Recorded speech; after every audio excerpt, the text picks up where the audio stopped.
Справедливостта е като истината. Една. Несправедливостите са безброй, но само те могат да ни научат на справедливост. Справедливостта поставя всичко на точното място. Човек трябва да бъде справедлив към всички, включително и към себе си, и да работи с добродетелите, а не с пороците, не с греховете.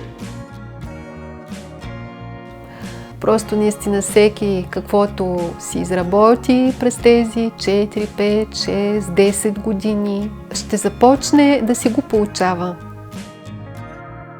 Знаете ли, че справедливостта е абсолютно свързана като сиамски близнаци с жертвеготовността? Да жертваш нещо или в крайна сметка да се само пожертваш. Хората, които нарушават този принцип, проявяват основно гордост и егоизъм. Това са двата основни уроци тук на хората. Справедливостта е ето проста, народна приказка. Кой знае колко става? Значи, трябва да взимаш някакъв дял, някакво участие. Не да си паразит, не да си безделник, не да си лентяй и да искаш да взимаш от общото благо. Принципът на справедливостта всъщност може да се рече карма, въпреки че има неразбиране, нали, какво точно е кармата. Кармата се брои за опитност на душата, но с нейно величество кака карма си имат работа само още спящите човешки същества. Това са духовете на Михаилите или Михаелите. Това са духове ликвидатори. Те се появяват там, където има нарушен принцип на справедливостта, за да коригират, да изчистят, да разчистят, което е нечисто да го ликвидират. Това е ударната сила. Значи, къде трябва нещо да се прочисти, Бог ги изпраща.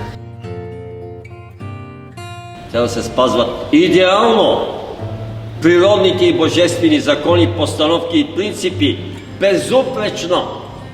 И тогава стават нещата, иначе не стават. Числото на кармата и на справедливостта е седмицата. Не знам дали знаете. Когато видя седмица, това абсолютно е знак, че господарите на кармата работят. 7 е изключително число. Всичко на Земята до сега е 7. Седмицата вече си свършва работата и трябва да преминем към 8. Много важен принцип и духовете, които са от него, това са реално черните конници, господарите на кармата. Като те са много интересни, имат си специализация и тя трябва да ви кажа, че доста наподобява на нашата съдебна, въобще на съдебната система на Земята. Има си от тях същества, които записват грешките на хората. Тях съм ги виждала като едно око, което се появява, или един човек, който държи далекоглед. И седи, и те мери, и те брои. Вижте, онова, което трябва да зависи от нас.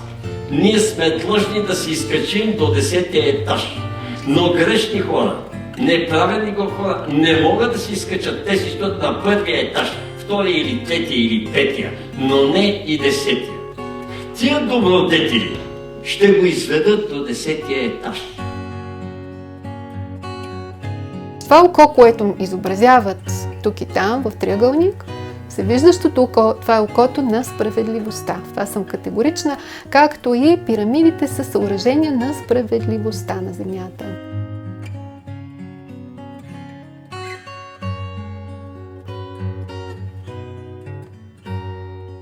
Недобрият човек е добър човек. Справедливият човек е добър човек. Ако добрият човек не е справедлив, той просто не е добър, ама той е много добър човек. Има една богиня на правосъдието и справедливостта в египетската митология, Маат, която държи едно блюдо, така както и, да кажем, Темида или Персефона, или не знам. И на едното страна е едно перце, а на другото слага душата. В тая година вече идваме почти, казвам, до изравняване на везните. Това изравняване на везните по друг начин се казва закон на причината и следствието, закон на бумеранга, каквото повикало, това се обадило. Българският народ има много пословици и поговорки за това. Каквото посееш, това ще поживеш. Сега всичко това излиза наяве. Няма да има област в човешката изява и човешкия живот, който няма да бъде променен до основи. Не просто моделиран, а напълно променен. 23-та година е определена, която е, така да се каже, една фундаментална година за промяна на съзнанието и всеки ще го изпита на себе си, ако наистина не хване правия път, казано по-народно и по най-простичко.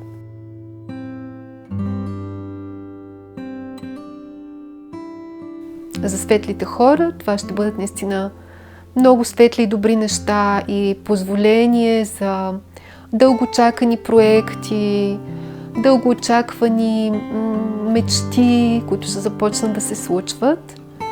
И това е пътя на новото човечество.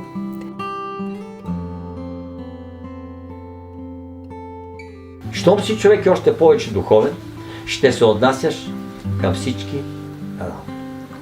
Това е принципа на справедливостта.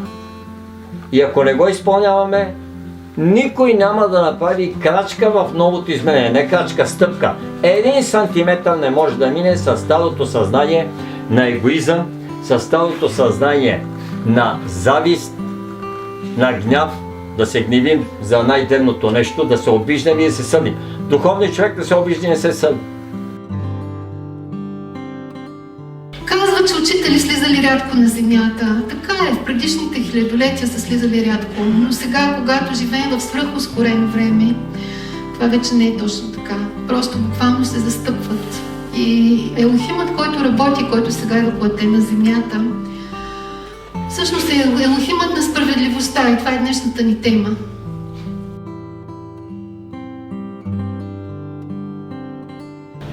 Както обичаш децата, внуците си и любимите си същества и любимата, и не искаш косъм да падне от главите ми и отгоре камъче, така трябва да се отнасяш към всички видове живи същества, ако не можеш, поне към хора.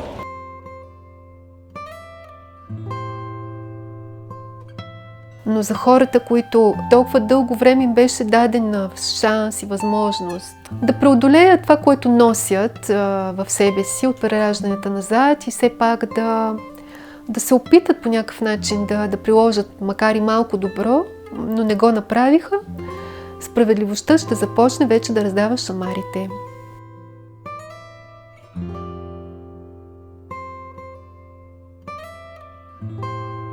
Нито едно съзнание не е загубено, разберете.